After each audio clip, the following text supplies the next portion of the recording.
Goeiemôre, ek is Frederik Pretorius. Vanoggend lees ons uit Romeine 3, vers 23 en 24. Want almal het gesondig en dit ontbreek hulle aan die heerlikheid van God. En hulle word deur sy genade sonder verdienste geregverdig deur die verlossing wat in Christus Jesus is.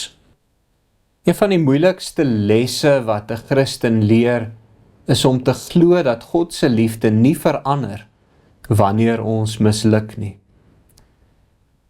Ons verstaan maklik dat God ons liefhet wanneer dinge goed gaan, wanneer ons getrou bid, die Bybel lees, kerk toe gaan en oorwinning oor sonde beleef.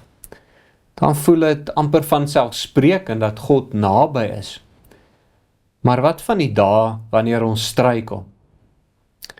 Wat van die dae wanneer ons weer dieselfde sonde doen, waarvoor ons al soveel keer vergifnis gevra het? Wat van die dae wanneer ons geestelik droog voel en wonder of God nog dieselfde oor ons voel?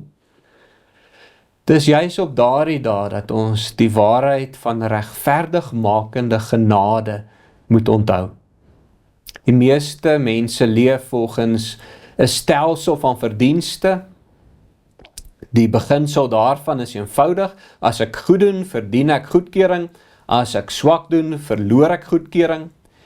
Daardie manier van dink werk dalk in baie lewe van die mense se samelewing. By die werk word prestasie beloon, op skool word goeie punte beloon, in sport word oorwinning beloon, maar die evangelie werk nie volgens daardie stelsel nie. Die evangelie sê, my aanvaarding by God is nie gebaseer op my prestasie nie, maar op Christus se prestasie. Dis die wonder van regverdigmaking. Toe Jesus aan die kruis gesterf het, het hy nie die straf vir my sonde, nie net die straf vir my sonde gedra nie, hy het ook sy volmaakte geregtigheid aan my geskenk. God kyk daarom nie na my asof ek my eie rekord voor hom bring nie. Hy kyk na my deur die volmaakte werk van sy seun. Dit beteken dat my verhouding met God nie elke dag opnuut bepaal word deur hoe goed ek gevaar het nie. As dit waar was, sou niemand van ons ooit sekerheid gehad het nie. Ons sou elke dag moes wonder of ons genoeg gedoen het. Ons sou voortdurend leef tussen trots en wanhoop. Trots wanneer ons dink ons doen goed, wanhoop wanneer ons besef hoe swak ons werklik is. Maar die evangelie bevry ons van albei. Dit bevry ons van trots, omdat ons weet dat ons redding nie ons eie prestasie is nie. En dit bevry ons van wanhoop, omdat ons weet dat Christus se werk volmaak is.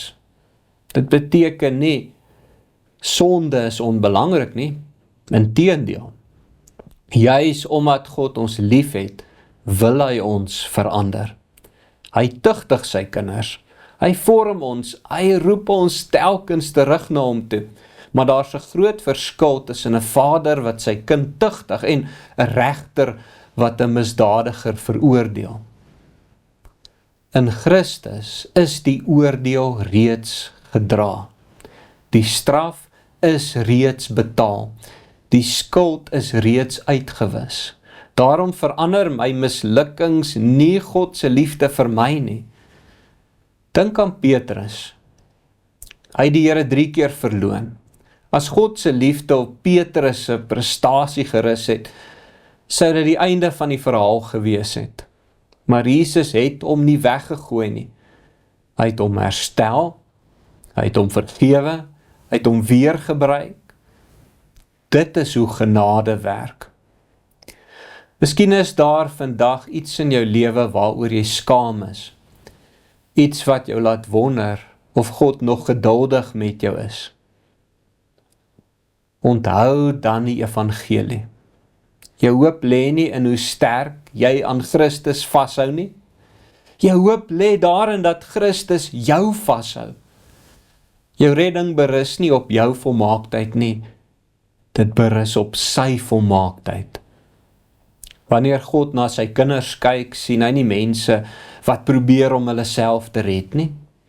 Hy sien mense wat deur die bloed van Christus geregverdig is. Daarom kan ons self op ons swakste dae met vrymoedigheid na hom toe kom.